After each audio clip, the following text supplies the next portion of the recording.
Hey up everyone, welcome to the Rugby League History channel. Tonight I'll be reviewing the match that just finished about 2 minutes ago between Tonga and Papua New Guinea. The final score finished 24 points to 18 in favour of Tonga. The match was played at the Totally Wicked Stadium, aka Langtree Park. The home ground of St Helens, the team that I support in Super League. And Tonga were wearing their strip that looked exactly the same as the St Helens team strip, and I thought to myself for a second, is that St Helens out there playing or is it Tonga? But all jokes aside, this match would build as one of the games of the opening round and potentially one of the games of the tournament, and it didn't disappoint. Tonga 24, Papua New Guinea 18. The half-time score with Tonga 18, Papua New Guinea 6. Going into the match, with Papua New Guinea, they were dealt some really bad news with Xavier Coates being ruled out with an injury. So Russell replaced him on the wing. And to start the match, I thought that Papua New Guinea were the better side, especially in that opening 20-minute period. They really turned up for this game. Their attack was very good. They went down that right-hand side of the field of Tonga, on the Tongan side quite often. They were targeting that side where Katoa was, and they had some success down there. Katoa, though, he come up with two really good plays to stop two certain tries for Papua New Guinea, sticking his hand out, and one of them he nearly got an intercept. That first try from Papua New Guinea, I thought, were after some really good build-up play. Reece Martin got that, and he kicked his 39th goal in a row.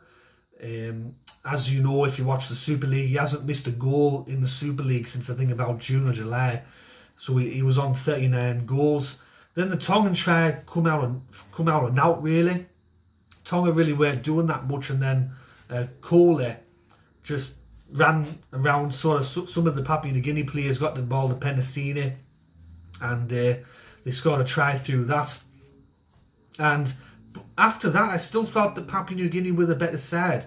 I thought that they were in control. I think they really should have been up by more, especially there was a massive turning point in that first half where Russell got the ball in open space. He was set up there.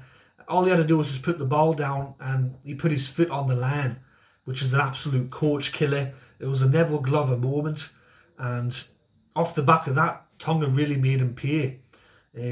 They scored two tries just in quick succession, just like that, come out and out. And one of them was actually really good. It was some nice ball play by Kolo Matungi there.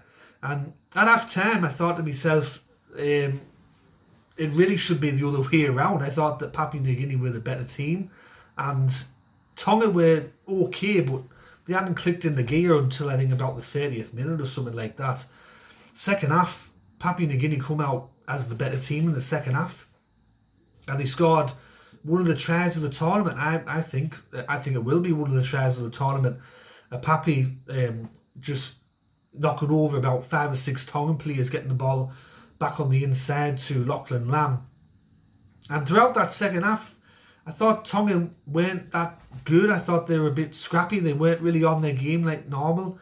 And then there was a really controversial moment in that second half where the winger for Papua New Guinea scored a try, and the referee said no try, but they looked it over, as they've done throughout this entire World Cup. The video referees are really slow, and they showed a couple of angles, and one of the angles, it did show that the Papua New Guinea player got the ball down, and James Graham, Andrew Voss both said try, and it turned out to be a no try. And I thought to myself, maybe it's just not PNG's nice.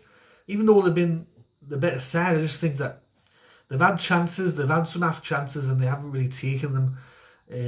And then, of course, they got it back to 18-all. Russell made up for his earlier mistake in the first half. And it could have been really anyone's game. And if you didn't know, there's no golden point. So it's just a draw at the end of 80 minutes. And it really looked that way. And I thought, if you're a Papua New Guinea fan, even though you really should have probably won the game, a draw is better than out. And then unfortunately for PNG, 77th minute, it was a really disorganised set by Tonga. I don't know what the fuck was going on with them. Like I think they weren't planning on a field goal, or they weren't planning on much really. I think they got the ball and they threw it around. It went through about 20 different sets of hands, and then went out to Penasini, did a flick pass, went out to the winger. The winger put it back to Takiyaho of all people. He puts in through a grubber kick, like you probably expect from Andrew Johns or something like that. And Kaloma Matungi's on the end of that to score the winning try for Tonga with about 2 minutes to go.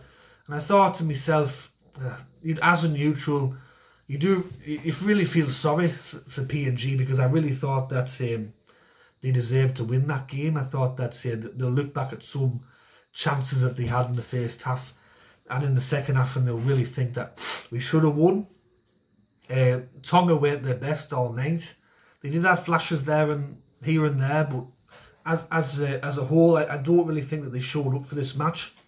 There were 10,000 in, just over 10,000 in attendance, which I thought is quite good for a Tuesday night, and when it's England's not involved, I thought it were an all right crowd.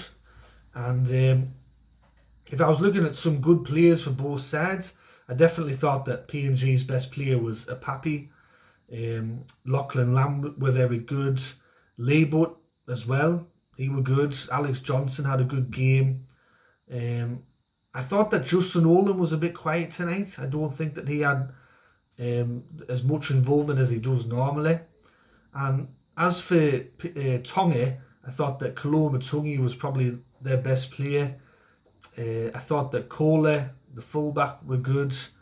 Lola here, I should say, I thought he were good as well. The commentators went on and on about David Fafita coming on the field, and I think when he come on, he didn't really do too much. He did a couple of hit-ups, got a couple of offloads away. He had that no try where he kind of claimed that he scored when he clearly didn't. But besides that, I don't really think that he had a much of an involvement when he come on. As I said, Tonga had an off night, but they still managed to get the win somehow. I'm pretty sure they'll top the group now. I think PNG will most likely get second. This World Cup could have been totally different if PNG would have won this game and come first. But it's just one of those things where we'll never know. But as a neutral watching the game, I thought it was quite good. And hopefully we get some more games like that in the future. So anyways, everyone, that's been Rugby League History's review of the Tonga against PNG game. Hope you enjoyed it. Let me know in the comments section below your thoughts on the match. On the Saturday, I went to watch England against Samoa. Did a vlog for that. If you haven't seen it yet, then go and check that out. And I've got some more World Cup videos coming out very shortly. And the View from the North podcast is coming out as well. That's the weekly episode I do with Just Rugby League. So stay tuned for all that. Anyways, everyone, this has been Rugby League History. And I'll catch you all later in the next one. Alright, tatty bye for now.